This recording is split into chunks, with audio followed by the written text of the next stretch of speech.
అందరికీ మన ప్రభువును రక్షకుడైనటువంటి యేసుక్రీస్తు వారి పేరిట ప్రత్యేకమైనటువంటి వందనాలండి. ప్రియులారా, మనం ఉన్నటువంటి పరిస్థితులను బట్టి లేదా మనం పెరిగినటువంటి వాతావరణం బట్టి కొన్ని కొన్ని దేవునికి వ్యతిరేకమైనటువంటి లక్షణాలు అనేవి మనలో ఏర్పడి ఉంటాయి. అయితే సాతానుడు ఏం చేస్తాడంటే, మనం దేవునిలోకి వచ్చిన తర్వాత కూడా వాటినే ఒక ఆయుధంగా మార్చుకొని మన ఆత్మీయ జీవితం మీద దాడి చేస్తూ ఉంటాడు. అగ్ని బాణాలు విసురుతూ ఉంటాడు. అందులో ఒకటి మనం ఆలోచించినట్లయితే గనక, ఏదైనా గనక మనకు నచ్చనివి గనక మన ముందు జరుగుతున్నట్లయితే, లేదా మన ఆలోచనకి వ్యతిరేకంగా ఉన్నవి మన కళ్ళ ముందు జరుగుతున్నట్లయితే, మనం వాటిని చూసి తట్టుకోలేమండి. మనకు నచ్చిందే జరగాలనుకుంటాం అక్కడ. ఈ తత్వం అనేది చిన్నప్పటి నుంచి కొంతమంది లైఫ్‌లో మనం చూసామనుకోండి. చిన్నపిల్లలు వాళ్ళకి నచ్చినటువంటివి ఇచ్చామనుకోండి, చాలా హ్యాపీగా ఉంటారు. వాళ్ళకి నచ్చనివి గనక లేదా వాళ్ళు కోరుకున్నవి గనక జరగకపోతే కొంతమంది ఏడుస్తారు. కొంతమంది కింద మట్టిలో పడి అటు ఇటు డొల్లి గోల చేసేస్తారు. కొంతమంది కాకా పడతారు. కాకా పట్టడం అంటే వాళ్ళ అమ్మకి కావాల్సినటువంటివి ఇవ్వటం, నాన్నకి కావాల్సినటువంటివి ఇవ్వటం, ఇట్లాంటివి చేస్తూ ఉంటారు. అంటే ఒక్కొక్కరిది ఒక్కొక్క రకమైన మైండ్ సెట్. కొంతమంది కోపం పెంచుకుంటారు. కొంతమంది దానిని తెచ్చుకునేంత వరకు లేదా దానిని పొందుకునేంత వరకు నవ్వుతూ మాట్లాడి దానిని పొందుకున్నాక అక్కడి నుంచి వెళ్ళిపోవటాలు సహజంగా మనం చూస్తూ ఉంటాం. చిన్నప్పటి నుంచి చిన్నపిల్లల్లో కూడా కొంతమంది కొడతారు, కొంతమంది అరుస్తారు, కొంతమంది ఏడుస్తారు, కొంతమంది గొడవ పడతారు. అంటే వాళ్ళకి కావలసినవి జరగటానికి, వాళ్ళకు కావలసినవి పొందుకోవడానికి డిఫరెంట్ స్ట్రాటజీస్ ప్లే చేసి ఫైనల్గా పంతం అనే దాన్ని వాళ్ళు ఏర్పరచుకొని వాళ్ళకి నచ్చిన దాన్ని తెచ్చుకునే విధంగా వాళ్ళు ఏం చేస్తారు ఎంతకనగానే ప్రయత్నం చేస్తూనే ఉంటారండి.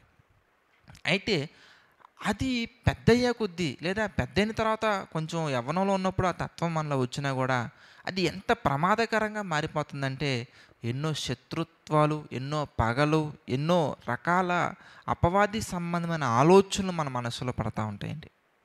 ఇది చాలా ప్రమాదకరమైనటువంటిది. ఇది ప్రతి ఒక్కరు గమనించాల్సినటువంటి ఒక విషయం ఏంటంటే, సామెతల గ్రంథంలో దేవుడు మనకి తెలియజేస్తున్నారు. సామెతల గ్రంథం మనం గమనించామనుకోండి, సామెతల గ్రంథము 21వ అధ్యాయం మనం చూద్దాం. సామెతల గ్రంథము 21వ అధ్యాయము 30వ వచనంలో దేవాది దేవుడు ఒక విషయాన్ని మనకి స్పష్టం చేస్తున్నారు. అదేంటంటే, యెహోవాకు విరోధమైనటువంటి జ్ఞానమైనను వివేచనైనను ఆలోచనైనను నిలువదు. చూసారా ఎంత చక్కగా ఉందో. దేవునికి విరుద్ధమైనటువంటి జ్ఞానమైనా కానీ, వివేచన అయినా కానీ, ఆలోచన అయినా కానీ నిలువదు. ఈ సత్యం అనేది మనకు తెలియాలి. ఏదైతే నిలుస్తుంది, ఏదైతే నీకు కావాలనిపిస్తుందో, ఏదైతే నువ్వు చేయాలనుకుంటున్నావో అది దేవునికి సంబంధించిందా, నీకు సంబంధించిందా అనేది ప్రశ్నించుకొని, దేవునికి సంబంధించింది అయితే అది ఆటోమేటిక్గా జరుగుద్ది గనక ప్రార్థన చేసి మనం ముందుకెళ్ళిపోవాలి. దేవునికి సంబంధించింది కాదు, అది దేవుని చిత్తానికి విరోధమైనది, దేవునికి నచ్చనిది, కానీ నీకు నచ్చుతుంది అయినప్పుడు నువ్వు దాన్ని విడిచిపెట్టగలగాలి. ఎందుకంటే దానికోసమే కదా శత్రుత్వాలు ఏర్పడేది, దానికోసమే కదా పగలు ఏర్పడేది, దానికోసమే కదా అసూయ ఏర్పడేది, దానికోసమే కదా దేవుని మీద విరోధమైనటువంటి ఒక ఆలోచన కలిగేది, దానికోసమే కదా దేవుడు నీకేమీ చేయట్లేదని ఒక ఆలోచన కలిగేది. ఇది ఎంత ప్రమాదకరమైందంటే ఎన్నో సందర్భాలు మనకి బైబిల్లో కనబడుతూ ఉంటాయండి. అందులో ఒక సందర్భాన్ని మనం గమనించామనుకోండి, ఒక వ్యక్తి మనకి పాత నిబంధన గ్రంథంలో కనబడతారు. అతను కూడా ఆయన అనుకున్నది జరగాలని ఫిక్స్ అయ్యారు. ఆయన అనుకున్నది జరుగుతుందని ఫిక్స్ అయిపోయారు. ఫైనల్గా అతను అనుకున్నది జరగకపోయేసరికల్లా ఎలాంటి ప్రమాదకరమైన పరిస్థితుల్లోకి వెళ్ళిపోయారో మనం చూస్తే కనుక సమూయేలు గ్రంథం మనం చూద్దాం. 2వ సమూయేలు గ్రంథం మనం చూస్తే 17వ అధ్యాయంలో 2వ సమూయేలు గ్రంథము 17th చాప్టర్లో 23వ వచనం కనుక ఒకసారి మనం జ్ఞాపకం చేసుకున్నట్లయితే చదివినట్లయితేనండి, అహీతోపెలు తాను చెప్పిన ఆలోచన జరగకపోవుట చూచి ఎంత హర్ట్ అయ్యాడో మీరు చూడండి. తాను చెప్పిన ఆలోచన జరగకపోవుట చూచి గాడిదకు గంత కట్టి ఎక్కి తన ఊరనున్న తన ఇంటికి పోయి తన ఇల్లు చక్కబెట్టుకొని ఉరిపోసుకొని చనిపోయాను. చూసారా, అనుకున్నది జరగాలంతే. కొంతమంది చూడండి, అనుకున్నది జరగకపోతే చెల్లెల మీద యాసిడ్ పోసేస్తుంటారండి. ఒక ఆడపిల్ల నచ్చిందనుకోండి, ప్రేమ అంటాడు, ఒక పనికి మాలినోడు.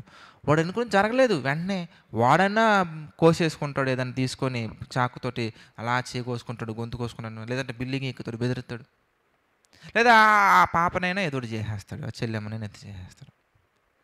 ఇది క్రూయల్ మైండ్ సెట్. ఇది మనలో రాకూడదు. దేనికంటే అది దేవుని చిత్తం అనుకోండి, అది జరుగుద్దండి ఆటోమేటిక్గా. మన ప్రార్థనాపూర్వకంగా మన ప్రయత్నం మనం చేయటం జరుగుద్ది అంతే. జరగలేదనుకోండి, దేవుని చిత్తం కాదని మనం వదిలేయాలి అంతే దాన్ని. అంతేగాని ఆ పట్టిందే పట్టు అన్నట్టుగా మనం దాని మీదే కూర్చున్నాం అనుకోండి, ప్రాణాలు కూడా పోతాయండి. మన ప్రాణాలైనా పోవచ్చు, ఎదుటివాడి ప్రాణాలైనా పోవచ్చు.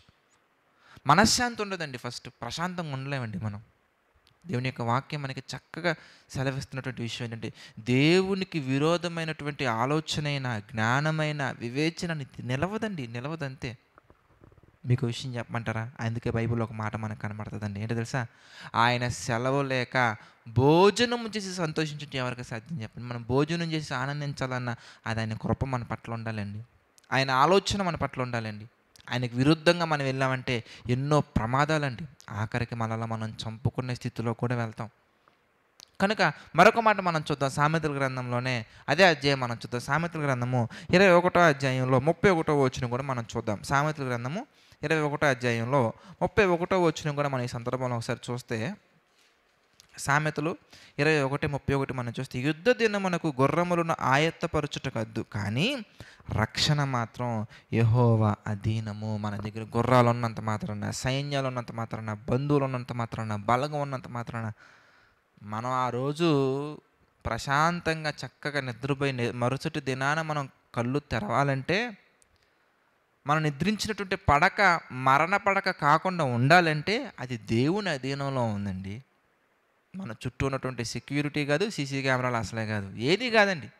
అది కేవలం దేవుని మీద ఆధారపడి ఉంటుంది అంతే. దేవుని మీద డిపెండ్ అయి ఉంటుంది అంతే.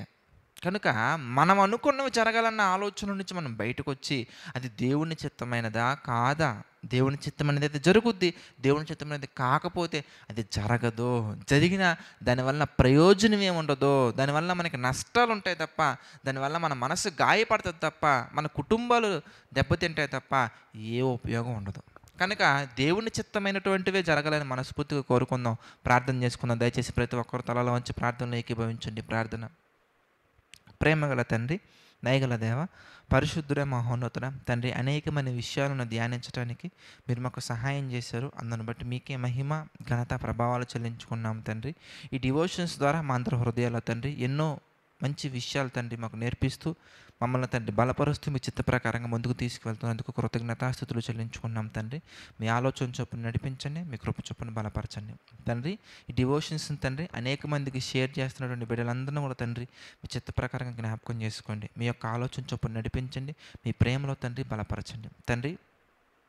ఈ యొక్క పరిచర్యను కూడా తండ్రి మీ యొక్క చిత్త ప్రకారంగా జ్ఞాపకం చేసుకోండి, మీ యొక్క ఆలోచన చొప్పున తండ్రి బలపరచండి.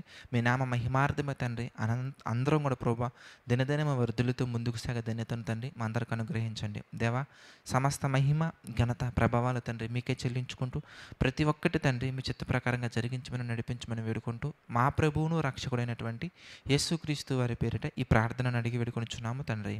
ఆమెన్. అందరికీ వందనాలండి. God bless you all.